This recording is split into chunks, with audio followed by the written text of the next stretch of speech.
Bom dia, Igreja. Quero saudar a todos com a graça e a paz do Senhor. Convidar-vos a abrirem as vossas Bíblias no livro dos Atos dos Apóstolos, capítulo 12. Vamos prosseguir a nossa viagem. Estamos quase a fazer uma pausa, não é? Mas vamos ainda caminhar. E hoje chegamos ao capítulo 12. E eu convido-vos então desde já a lermos o texto. O título da mensagem de hoje é "Esse golpe não é teu". E vamos ler então o que o texto nos diz neste capítulo. Ok? Todos estão? Atos 12. Vamos então acompanhar a leitura. E diz assim o texto: Por aquele tempo mandou o rei Herodes prender alguns da igreja para os maltratar, fazendo passar a fio de espada a Tiago, irmão de João. E vendo ser isto agradável aos judeus, prosseguiu, prendendo também a Pedro. E eram os dias dos pães asmos. Tendo feito prender, lançou-o no cárcere, entregando a 4 escoltas de 4 soldados cada uma, para o guardarem, tencionando apresentá-lo ao povo depois da Páscoa. Pedro, pois, estava guardado no cárcere, mas havia oração incessante a Deus por parte da igreja a favor dele. Quando Herodes estava para apresentá-lo, naquela mesma noite, Pedro dormia entre 2 soldados, acorrentado com 2 cadeias, e sentinelas à porta guardavam o cárcere. Eis, porém, que sobreveio um anjo do Senhor, e uma luz iluminou a prisão. E tocando ele o lado de Pedro, o despertou, dizendo: Levanta-te depressa. Então as cadeias caíram-lhe das mãos. Disse-lhe o anjo: Cinge-te e calça as sandálias. E ele assim o fez. Disse-lhe mais: Põe a capa e segue-me. Então, saindo, o seguia, não sabendo que era real o que se fazia por meio do anjo. Parecia-lhe antes uma visão. Depois de terem passado a primeira e a segunda sentinela, chegaram ao portão de ferro que dava para a cidade, o qual se lhes abriu automaticamente. E saindo, enverdaram por uma rua, e logo adiante o anjo se apartou dele. Então Pedro, caído em si, disse: Agora sei, verdadeiramente, que o Senhor enviou o seu anjo e me livrou da mão de Herodes e de toda a expectativa do povo judaico. Considerando ele a sua situação, resolveu ir à casa de Maria, mãe de João, o denominado Marcos, onde muitas pessoas estavam congregadas e oravam. Quando ele bateu ao postigo do portão, veio uma criada chamada Rode ver quem era. Reconhecendo a voz de Pedro, tão alegre ficou que nem o fez entrar, mas voltou correndo para anunciar que Pedro estava junto do portão. E eles lhe disseram: Estás louca? Ela, porém, persistia em afirmar que assim era. Então disseram: É o seu anjo. Entretanto, Pedro continuava batendo. Então eles abriram, viram-no e ficaram atônitos. Ele, porém, fazendo-lhes sinal com a mão para que se calassem, contou-lhes como o Senhor o tirara da prisão e acrescentou: Anunciai isto a Tiago e aos irmãos. E saindo, retirou-se para outro lugar. Sendo já dia, houve não pouco alvoroço entre os soldados sobre o que teria acontecido a Pedro. E Herodes, tendo procurado e não o achando, submetendo as sentinelas em inquérito, ordenou que fossem justiçadas. E descendo da Judeia para Cesareia, Herodes passou ali algum tempo. Ora, havia séria divergência entre Herodes e os habitantes de Tiro e de Sidom. Porém, estes, de comum acordo, se apresentaram a ele e, depois de alcançar o favor de Blasto, camarista do rei, pediram reconciliação, porque a sua terra se abastecia do país do rei. Em dia designado, Herodes, vestido de traje real, assentado no trono, dirigiu-lhes a palavra. E o povo clamava: É voz de um Deus e não de um homem. E no mesmo instante, um anjo do Senhor o feriu, por ele não haver dado glória a Deus, e comido de vermes, expirou. Entretanto, a palavra do Senhor crescia e se multiplicava. Até aqui. Paramos no versículo 24. Entretanto, a palavra do Senhor crescia e se multiplicava. Mas ao longo da história, muitos líderes políticos, muitos militares, acreditaram em certo momento que estavam a dar o golpe final, o golpe fatal. Aquele momento decisivo em que com uma atitude, com uma decisão, com um passo, eles iriam garantir uma vitória rápida, clara e incontestável sobre o inimigo. Ainda há pouco tempo, nós vimos algo semelhante acontecer diante dos nossos olhos. Quando Vladimir Putin decidiu atacar a Ucrânia, muitos analistas, e certamente todos nós ouvimos dizer isto, diziam que aquela guerra duraria 2 semanas, alguns dias. A convicção era total de que as coisas seriam rápidas. Havia uma superioridade militar, uma estratégia muito bem montada, um poder muito concentrado naquele país, naquela força, e tudo parecia indicar que, de facto, seria um ataque rápido, um ataque eficaz e definitivo sobre aquele país. Não é? Mas aquilo que parecia um golpe final, ou um golpe fatal, transformou-se naquilo que nós estamos a ver. Um conflito prolongado, desgastante, caro e até humilhante em alguns aspectos. E à data de hoje, longe ainda de estar resolvido. Ainda que alguém tenha a esperança de que o vai resolver já rápido, não é? Está longe de estar resolvido. E a história, irmãos, está cheia de momentos destes. Cheia de momentos destes. Homens convencidos que estão no controle absoluto da situação. Homens convencidos que estão no controle de todas as coisas que ocorrem à sua volta. Até ao momento em que descobrem que afinal não estão. Atos 12, capítulo que acabámos de ler, irmãos, começa exatamente assim. Herodes acredita que está prestes a dar o golpe final. O golpe fatal contra a igreja. Mata Tiago, prende Pedro, agrada ao povo que está à sua volta. Herodes controla todas as coisas, segundo a sua percepção. Controla a narrativa da história. Ele está no controle de todas as coisas. Mas aquilo que parece o triunfo do poder humano, ou o triunfo do poder de Herodes, do poder político, acaba por revelar a soberania absoluta de Deus. É isso que vemos neste capítulo 12. A revelação da soberania absoluta de Deus. Este capítulo ensina-nos que quando os homens pensam, julgam, acham que estão no controle, Deus mostra que está sentado no seu trono e que reina, governa. Então vamos olhar para o texto. Primeiros 4 versículos. Olhamos para um poder que parece invencível. Herodes Agripa, neto do grande Herodes, sobrinho de Herodes Antipas, que condenou João Batista à morte, ele persegue a igreja. Por aquele tempo mandou o rei Herodes prender alguns da igreja para os maltratar.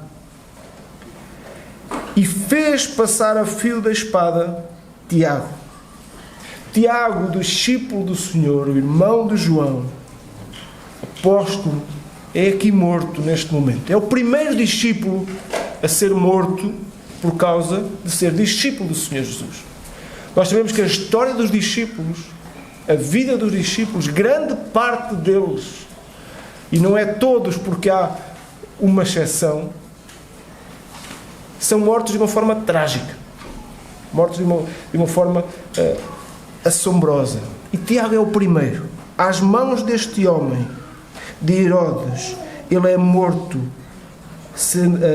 fazendo, diz o versículo 2, Herodes mata Tiago, fazendo passar a fio da espada, irmão de João. Mas vendo ser isto agradável aos judeus, ele não fica por aqui. Ele não só mata Tiago, mas também prende a Pedro, diz o versículo 3. Que motivações estavam por trás destas atitudes deste homem, de Herodes? Que motivações levam a que a igreja seja perseguida desta forma?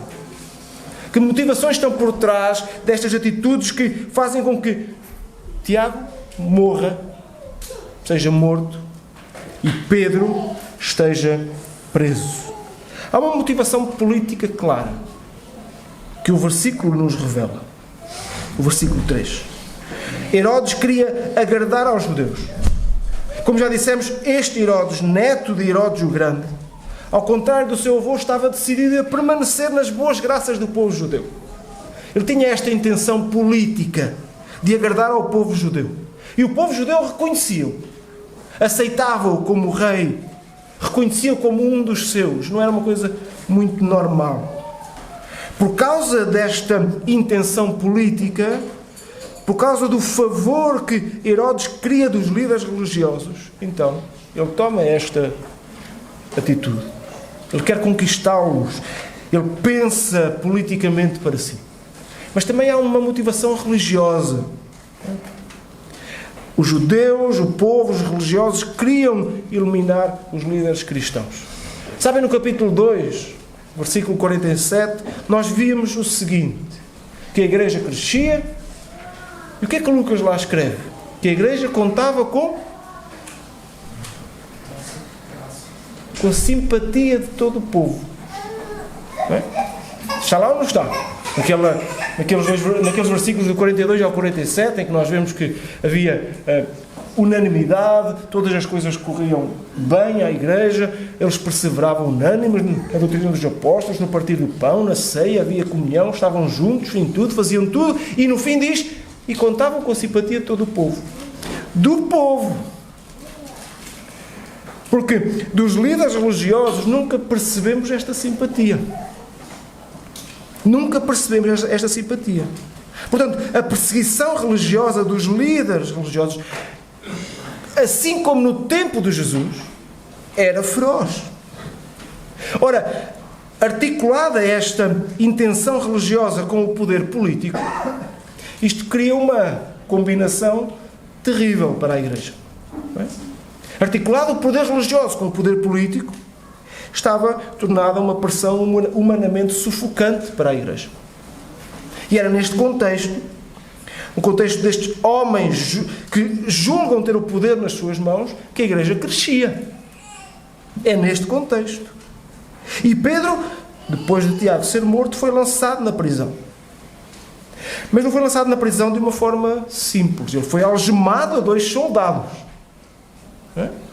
Está preso, mas estar numa cela não chega. Além de estar numa cela, ele foi algemado a 2 soldados, um de cada lado.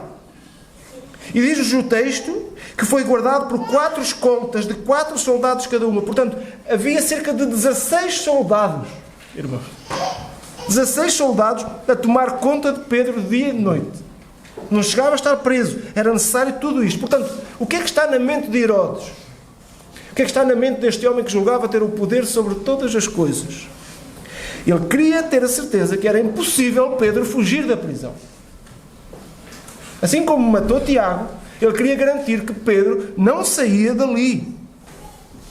Ora, Herodes sabia que Pedro já havia escapado 2 vezes do Sinédrio.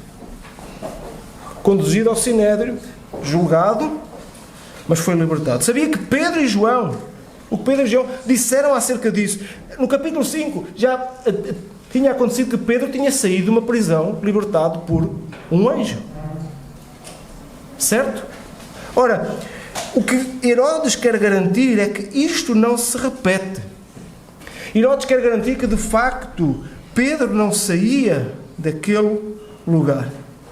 Portanto, estes 4 capítulos de que iniciam o texto serve de base à pregação de hoje, começa com este contexto, um contexto de derrota, um contexto difícil de perseguição religiosa, política. Vemos um apóstolo morto, não vemos nenhum milagre acontecer. Vemos dificuldade. Vemos a igreja a crescer, a igreja a tornar-se visível, a igreja reconhecida, os discípulos, aqueles que, como vimos no último domingo, reconhecidos e chamados como cristãos, porque viviam segundo o padrão de Cristo, começa a tornar-se amplamente visível a fé destes irmãos, o crescimento da igreja. Ora, o crescimento está a trazer visibilidade, está a trazer impacto na comunidade. E esta visibilidade e este impacto está a trazer pressão, perseguição, oposição, tensões, desafios difíceis. Isto retira de nós qualquer ideia de que achamos de que quando a igreja cresce, tudo floresce, não é? Tudo é uma maravilha. Tudo é bom, tudo pintado a cores. Não é assim. Aqui temos um exemplo claro de uma igreja que cresce, de uma fé que é visível, impactante, mas crescer aqui não é significado de ausência de batalhas. Deus não livrou Tiago. Deus não livrou Tiago. Deus não livrou, nesta fase, Pedro de ser preso. Portanto, irmãos, Cristo nunca nos oferece uma fé anestesiada, uma fé sem dor. Cristo não nos oferece isso. Não tenhamos essa falsa expectativa de que vamos ter uma fé que não nos vai custar nada. Porque a fé serve como um analgésico, que não nos provoca dor ou não nos faz sentir dor. Isso não acontece. Nem em fase de crescimento. Isso não acontece. Cristo não nos oferece uma fé anestesiada, mas acontece-nos uma fé real. Versículo 5. Aqui encontramos a resposta que a Igreja sempre deve dar. Irmãos, deixem-me dizer-vos que talvez o versículo 5 seja mesmo o coração do capítulo. Seja o centro do capítulo. Diz-nos que Pedro, pois, estava guardado no cárcere, com tudo aquilo que já vimos, toda a realidade que já vimos. Como é que ele estava guardado no cárcere? Mas havia oração incessante a Deus por parte da Igreja a favor dele. Portanto, a Igreja não está a fazer uma manifestação, procurar resistir ao poder político, fazer cartazes para ir para a rua. A Igreja não está a fazer isso, mas a Igreja está reunida a orar.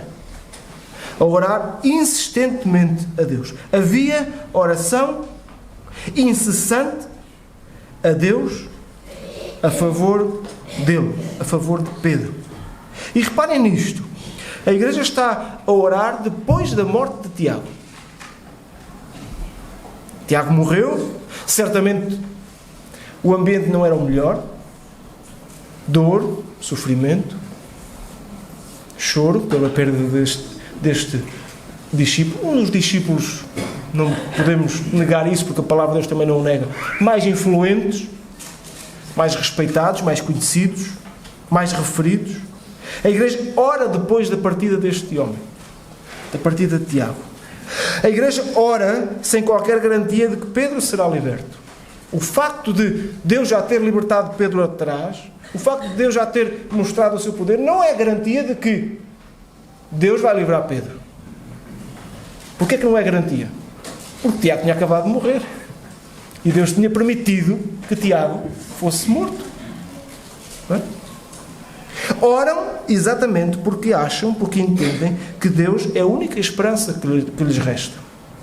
Para este contexto, Deus é a única esperança que resta à Igreja.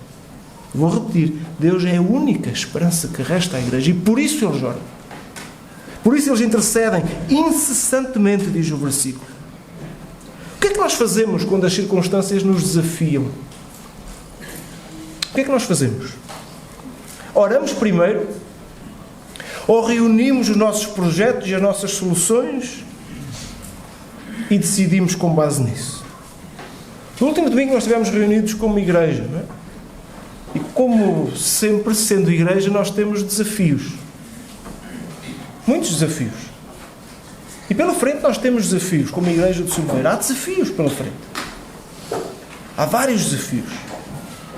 Muitos desafios. O que fazer? Como fazer? O que é que Deus quer que nós façamos? Constantemente na vida da igreja há desafios, mas há momentos em que há mais desafios que outros. Hoje vivemos esse desafio. Falta de espaço é um desafio. Como é que a igreja pode crescer sem mais espaço para acomodar mais pessoas para ouvir o Evangelho, para ouvir a palavra? Como é que vamos fazer isso? Conversámos sobre isso no último domingo. Uma igreja saudável não ora depois de decidir. Ora para decidir. Percebem a diferença? É diferente nós decidirmos e orarmos depois do que orarmos para que Deus nos diga o que decide. Portanto, a oração nunca é, a oração da igreja, a oração do seu povo, nunca é uma tentativa de controlar aquilo que Deus vai fazer. De controlar aquilo que Deus vai executar, responder. Mas é, sim, um ato de dependência.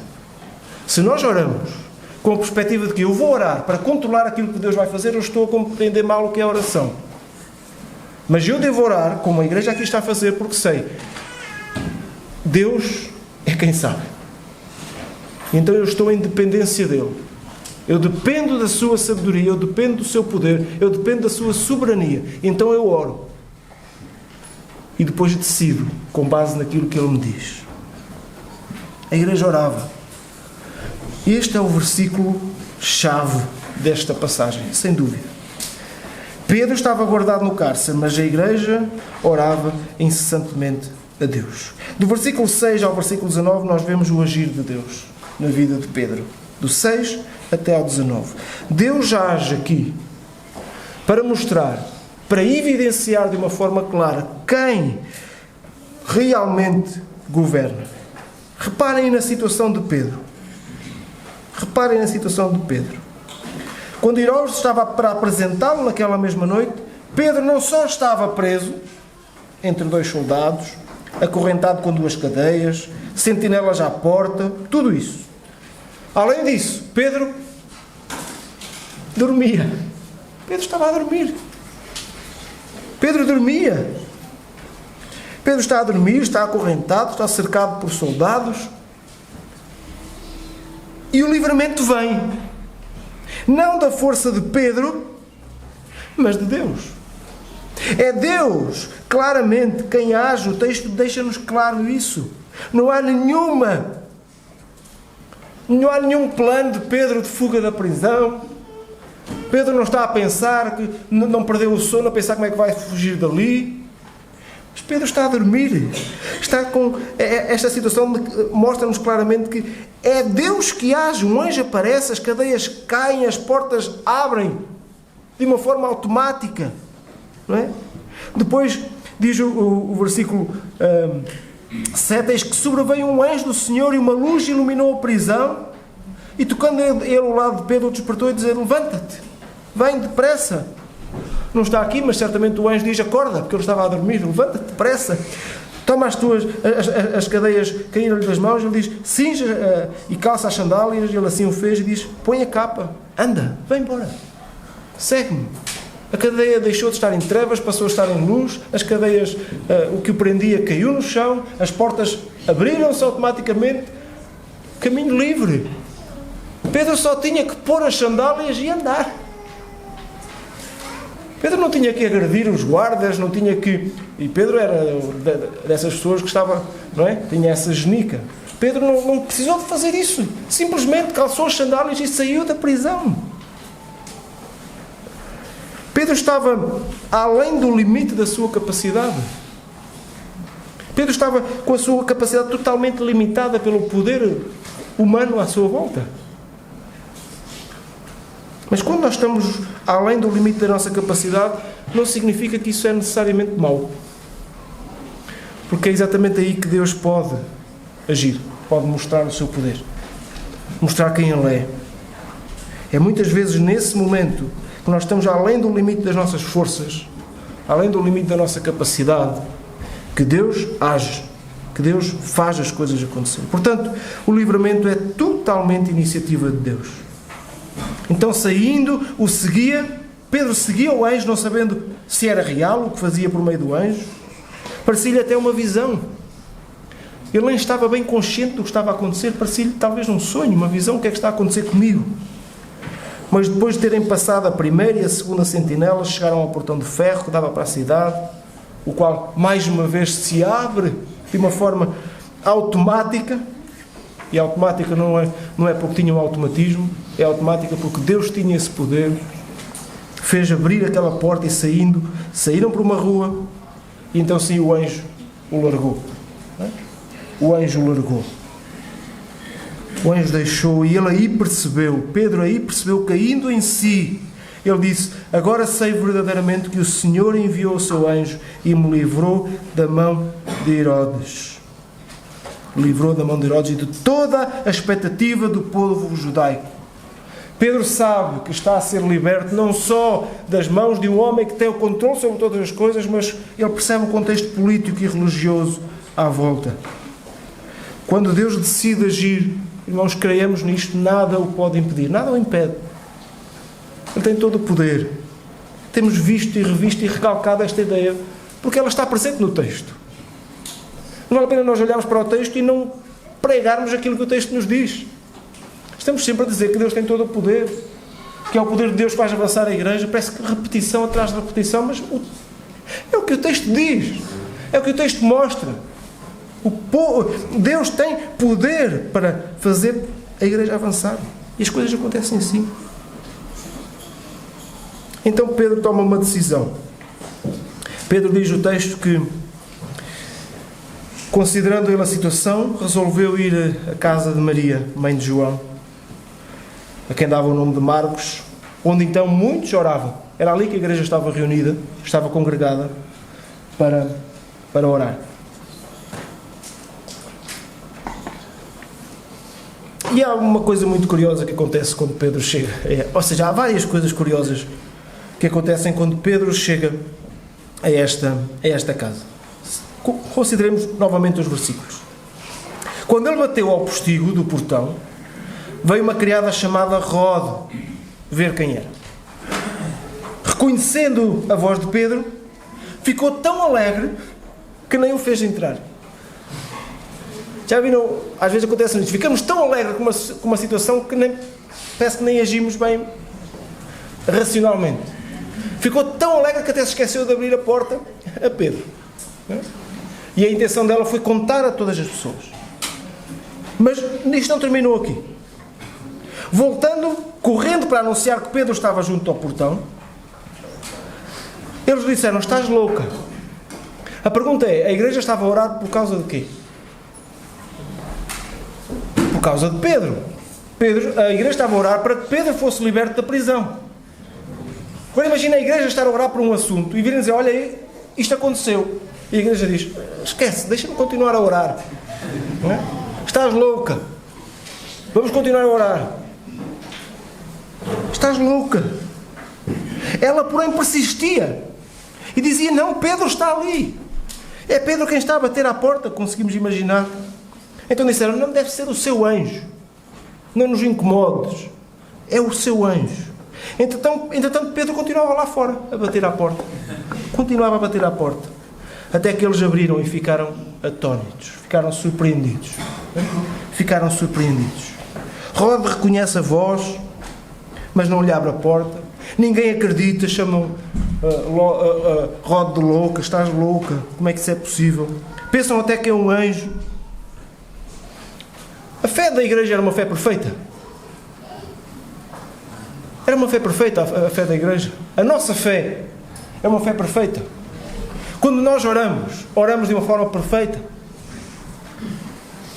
Não. Mas Deus já tinha respondido. Portanto, Deus já tinha respondido à oração que a igreja estava a fazer, que era uma oração imperfeita, porque a nossa fé é imperfeita. Não que o autor da fé seja imperfeito, mas porque nós a tornamos imperfeita, com as nossas fragilidades, com a nossa dúvida, com a nossa descrença. Mas Deus já tinha respondido. Ora, isso diz-nos uma coisa muito simples, muito prática, é que Deus não responde às nossas orações por causa da nossa fé perfeita. Deus não vai responder à nossa oração porque ela é perfeita, ou porque nós acreditamos perfeitamente que aquilo vai acontecer. Deus não responde por causa disso. Deus responde porque a sua graça é perfeita, porque a sua vontade é perfeita, porque o seu plano é perfeito. Então, quando nós achamos bem, eu vou orar de tal maneira, de uma fé tão vigorosa, tão confiante de que Deus me vai responder a esta oração, e não há mal nenhum nisso. Mas não creiamos que Deus nos responde por causa disso. Deus responde porque a sua graça sobre nós é perfeita. A sua vontade é perfeita. O seu plano é perfeito. E que resposta maravilhosa! Que resposta! Ficaram atónitos. Ele, porém, fazendo-lhes sinal com a mão para que se calassem, contou-lhes como o Senhor o tirara da prisão. Como todas as coisas aconteceram. Nem era fácil contar, foi tão simples. Foi só sair pelas portas escancaradas. Foi só levantar, pôr as sandálias, pôr a sua capa e seguir o seu caminho. Saindo, retirou-se para outro lugar.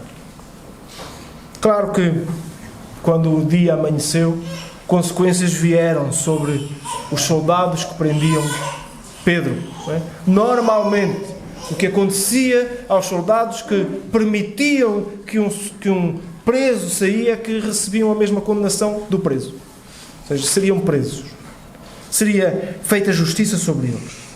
Houve muito alvoroço entre os soldados sobre o que teria acontecido a Pedro. E Herodes, tendo procurado, não o achou, submetendo as sentinelas a inquérito, ordenou que fossem justiçadas.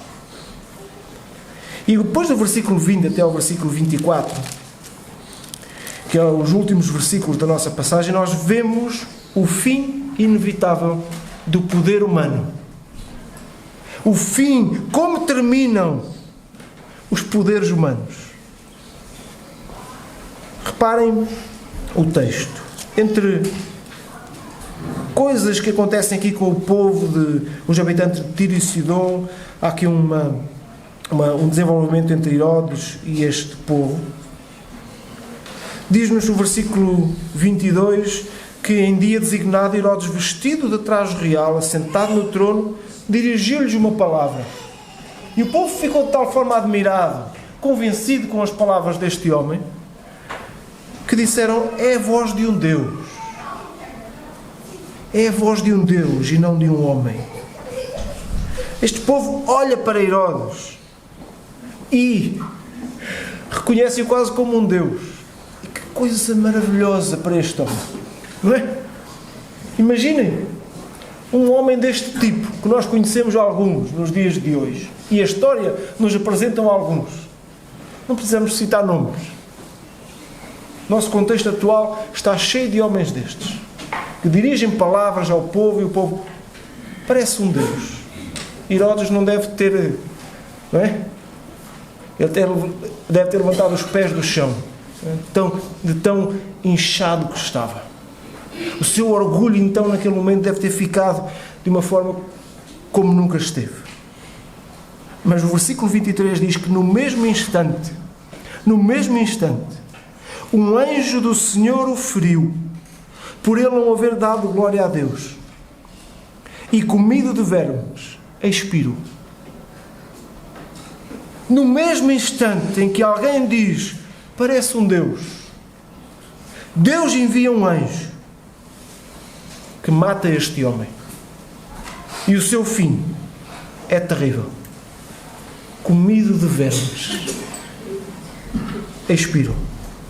O texto começa com Herodes no controlo da situação, cheio de poder, a controlar a narrativa, a controlar a Igreja de Cristo. E termina com Herodes morto. E morto desta forma. E o versículo 24 diz que, entretanto, a palavra do Senhor crescia e se multiplicava. No mesmo momento em que este homem, dono de todas as coisas, achando-se no controle de tudo, morre, a palavra do Senhor crescia e se multiplicava. Irmãos, o que é que realmente define o futuro da Igreja? O que é que realmente define o nosso futuro? O futuro do corpo de Cristo? Será que é um inimigo? Como Herodes era? Uma oposição? Será que é um líder? Um líder destacado, um líder amplamente reconhecido, que define o futuro da Igreja? São os presbíteros que definem o futuro da Igreja? Qualquer um de nós tem o poder de definir o futuro da Igreja? Não. Não. O futuro da Igreja, o amplo futuro da Igreja, o propósito final da Igreja, só é definido pelo próprio Deus. Pelo próprio Deus. Seja para onde seja que Deus nos levar, seja o que seja que Deus faça à sua Igreja, no Silveiro, no livro dos Atos, em qualquer lugar, nunca será para preservar exclusivamente o nosso conforto. Ainda que isso possa acontecer. Não pensemos que aquilo que vai acontecer é só para que nós nos sintamos melhor, mais confortáveis, mais satisfeitos, mais alegres. Não! O que quer que Deus faça conosco será, sim, para servir o avanço da palavra e do Evangelho. Mesmo que isso seja em detrimento do nosso conforto. Porque é isso que está a acontecer no livro dos Atos. Não vemos grande conforto. Vemos Tiago a ser morto. Vemos Pedro a ser preso. Não há grande conforto. Mas aquilo que nós vimos é que a palavra do Senhor crescia e se multiplicava.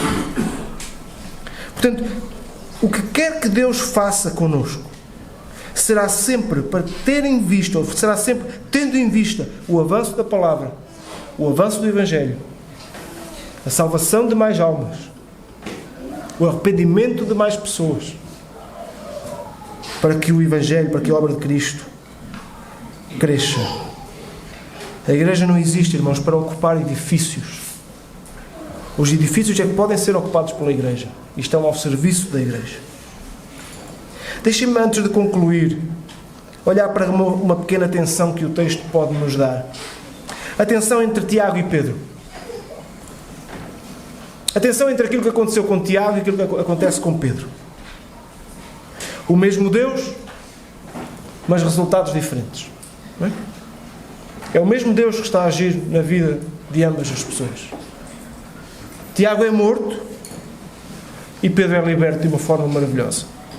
O mesmo Deus, resultados diferentes, mas um único propósito. Deus não prometeu poupar todos os seus servos. Deus não faz as mesmas coisas na vida de pessoas diferentes. Nada nos garante de que, porque Deus livrou Pedro, vai livrar todos. Aliás, Pedro também vai morrer de uma forma trágica, como sabemos. E às vezes estas expectativas em nós podem nos causar desconforto. Não é? Podiam causar desconforto na família de Tiago. Porque é que Tiago morreu e Pedro é liberto? Não é? Deus não promete poupar todos os seus servos, mas Deus promete cumprir o seu plano. E nestes momentos em que nós olhamos para situações que nos parecem, à nossa vista, injustas, porque é que Deus fez aquilo naquela vida e não fez comigo? Olhamos para este exemplo. Tiago glorificou a Deus na sua morte. E Pedro glorificou a Deus no seu livramento. Deus é glorificado. O seu propósito é cumprido. Precisamos de confiar no seu propósito. Confiar no seu poder, na sua soberania. No Deus que tudo sabe. Confiar nele. Portanto, concluindo, começámos por falar de homens convencidos que estavam prestes a dar o golpe final. De líderes certos de que tudo estava sob o seu controle. Decisões tomadas com confiança absoluta, mas que acabaram por revelar os limites humanos. Putin achou que a guerra duraria só 2 semanas, que a vitória seria fácil. E Herodes achou que bastava matar um apóstolo e prender outro, para que agradasse ao povo à sua volta e este movimento cessasse. Mas a história, quer seja bíblica, quer seja contemporânea, mostra-nos constantemente a mesma lição. A decisão final não pertence aos homens. A decisão final nunca pertence aos homens. Nunca. Herodes começou este capítulo no auge do seu poder e terminou morto. A igreja começou a chorar a partida de um ente querido, a orar por causa de alguém que estava preso e terminou a crescer, porque a palavra crescia e se multiplicava. E no meio de tudo isto, não foi nunca a estratégia humana que venceu, mas a soberania de Deus e a fidelidade da igreja que ora e permanece na palavra. Talvez hoje a palavra esteja a lembrar-nos exatamente isto. O futuro da igreja não depende de decisões perfeitas humanas. Decisões finais que conduzam àquilo que nós achamos que é o melhor. O futuro da igreja não depende de líderes infalíveis, mas depende de uma igreja que ora, de uma igreja que confia, de uma igreja que não tenta dar os seus golpes finais, julgando que tem o poder em si mesmo, porque não o temos, mas que se submete àquele que reina. Irmãos, se Deus nos está a fazer crescer, se há crescimento, se nos está a conduzir a decisões importantes, que nunca nos esqueçamos disto. Os homens passam, os impérios caem, os reinos caem, os tronos deixam de existir, mas a palavra do Senhor continua a crescer e a multiplicar-se. Os homens ficam, a palavra cresce e se multiplica. Portanto, enquanto isto for verdade, a igreja está segura. Enquanto os nossos corações estiverem nesta verdade, a igreja está segura de decisões humanas que levem ao fracasso. Portanto, não tenhamos medo do crescimento. Não tenhamos medo, mesmo sabendo que isso até nos pode tirar conforto. Não tenhamos medo da mudança nem da oposição, venha ela de onde venha. Tenhamos medo, sim, de avançar sem oração.